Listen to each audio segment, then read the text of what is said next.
Assalamualaikum warahmatullahi wabarakatuh. Waalaikumsalam warahmatullahi wabarakatuh. Apa kabar anak-anak? Baik, Bu.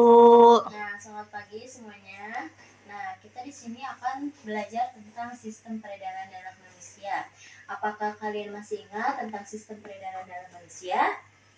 Ada yang ingat atau tidak? Ingat, Bu. Tidak, Bu. Oke, ada yang ingat, ada yang tidak. Berarti pelajaran yang kemarin yang Ibu sampaikan, ada yang lupa, ada yang masih ingat juga ya. Nah, untuk yang lupa, Ibu akan mengevaluasi lagi dan Ibu akan menjelaskan lagi tentang sistem peredaran darah manusia ini. Oke? Nah, simak masing-masing. Disimak ya. Nah, di sini Ibu akan menjelaskan tentang jantung. Nah, organ jantung ini berfungsi untuk memompa dari darah ke seluruh tubuh. Nah, jantung ini terdiri dari 4 ruang. Yang pertama ada serambi kanan, terus ada bilik kanan, terus ada serambi kiri dan bilik kiri. Seperti itu. Di sini kan ada darah-darah yang mengalir dari jantung ke seluruh tubuh gitu kan.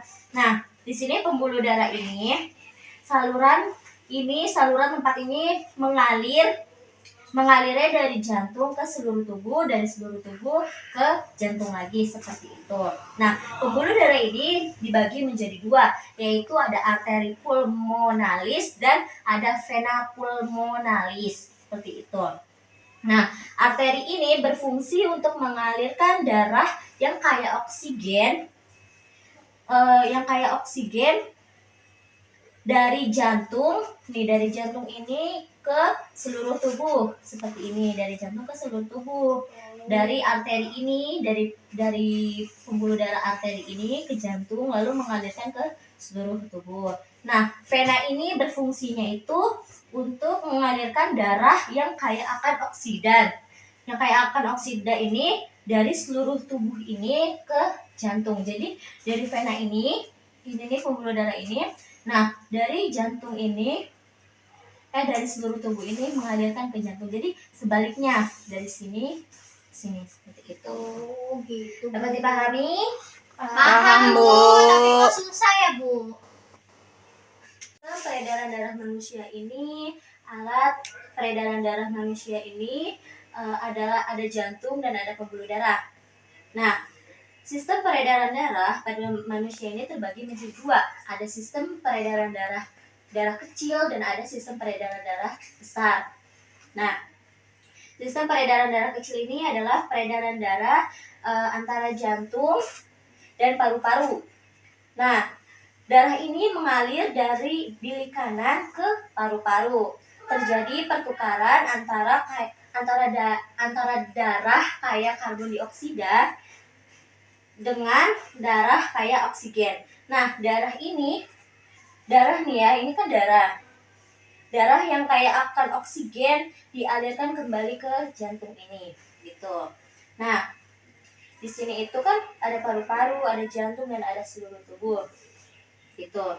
Nah, sistem peredaran darah besar terjadi antara jantung dan seluruh tubuh. Begini. Nah, darah yang kaya akan oksigen mengalir dari bilik kiri ke jantung, lalu ke seluruh tubuh. Jadi dari jantung ke bilik kiri, terus ke seluruh tubuh, gitu kan.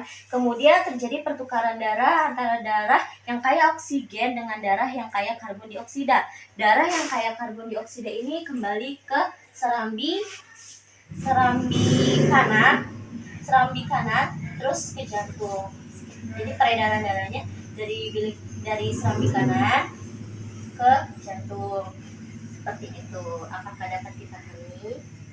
Paham, Bu. Oke.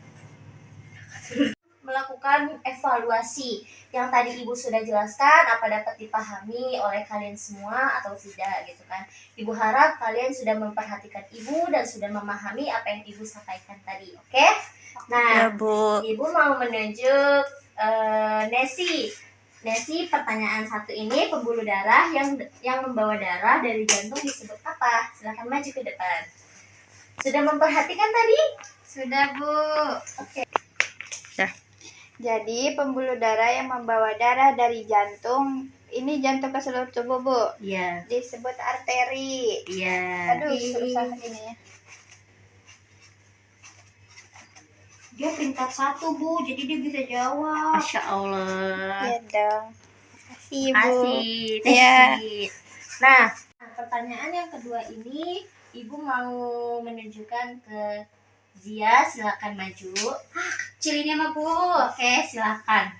Warna darah manusia yang kaya oksigen adalah Rambutnya kelihatan nggak? Nggak. Warna darah manusia yang kaya oksigen oksigen. adalah Udah lanjut.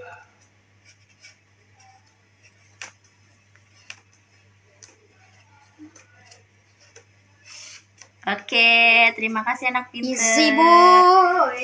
Selanjutnya ini Ibu akan memberikan pertanyaan yang ketiga dan Ibu akan menunjukkan kepada anak murid yaitu Dina. Silakan maju. Jumlah ruang pada jantung manusia ada 4 ruang, Bu. Ya. Wih.